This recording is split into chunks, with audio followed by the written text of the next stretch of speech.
Biology کے ماہرین کہتے ہیں کہ موت کی آخری ہچکی کے ساتھ ہی ایک جاندار کے جسم میں موجود 30 ٹریلین خلیے مرنا شروع ہو جاتے ہیں اور ہر مردہ خلیے پر ایک بیکٹیریا مسلط ہو جاتا ہے۔ اس مقصد کے لیے انسانی آنت میں 37 ٹریلین بیکٹیریاز ہر وقت موجود ہوتے ہیں۔ اس عمل کو ڈی کمپوزیشن کہا جاتا ہے۔ یہ بیکٹیریاز مردہ سیل کو چیر پھاڑ کر رکھ دیتے ہیں اور کاربوہائیڈریٹس، لیپڈ اور پروٹین کو بدبو آور گیسز میں تبدیل کرنے لگتے ہیں۔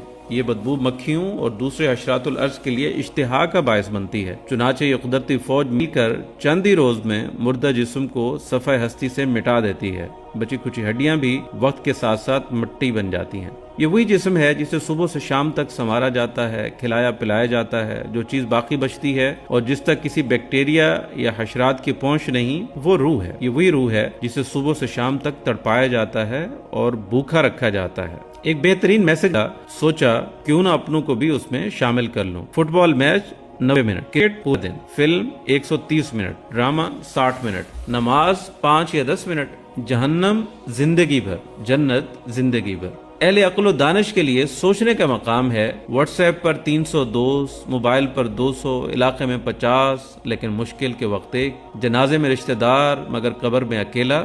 تعجب نہ کریں، زندگی اسی کا نام ہے۔ حقیقت یہی ہے کہ آپ کو آپ کی صحیح عبادات ہی کام آئیں گے۔ مجھے اگر اپنے گھر میں رکھے قرآنی نسخہ پر دھول نظر آئے تو مجھے اپنے آپ پر رونا چاہیے۔ دنیا بڑی عجیب ہے، جنازے پر جنازہ، وفات پر وفات، بجلی کڑکنے کی طرح موت کی خبریں، فلاں ایکسیڈنٹ کی موت، فلاں بیماری سے، فلاں چلتے چلتے چل بسا، سب کو مٹی تلے دفنایا۔ یقیناً میرا اور آپ کا دن بھی آنے والا ہے۔ اس سفر کی تیاری کرو جس میں واپسی نہیں۔ محترم دوست، توبہ کو چھوٹی عمر کے بہانے مؤخر نہ کرو۔ معاف کرنا، قبروں پر کہیں یہ بورڈ نہیں لگا کہ یہ صرف بڑوں کے لیے ہے۔ دنیا 3 دن کی ہے، کل جو کبھی واپس نہیں آئے گا، آج جو ہم جی رہے ہیں وہ ہمیشہ نہیں رہے گا، آئندہ کل ہم نہیں جانتے کہاں ہوں گے۔ معاف کرتے جاؤ، خیرات کرتے جاؤ، میں آپ وہ سب جانے والے ہیں۔ اے اللہ ہمیں خاتمہ بالخیر نصیب فرما۔ جو جیسی زندگی گزارتا ہے اسی پر مرتا ہے، جو جس حالت میں مرتا ہے اسی پر اٹھایا جائے گا۔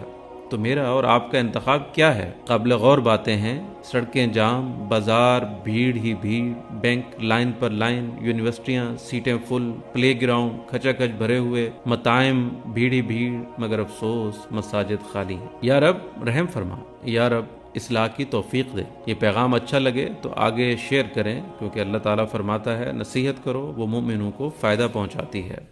زندگی میں ہم سب راستہ ڈھونڈتے ہیں، کبھی لوگوں کی صلاحوں میں، کبھی دنیا کے ٹرینڈز میں، لیکن کیا ہم نے کبھی قرآن کھولا؟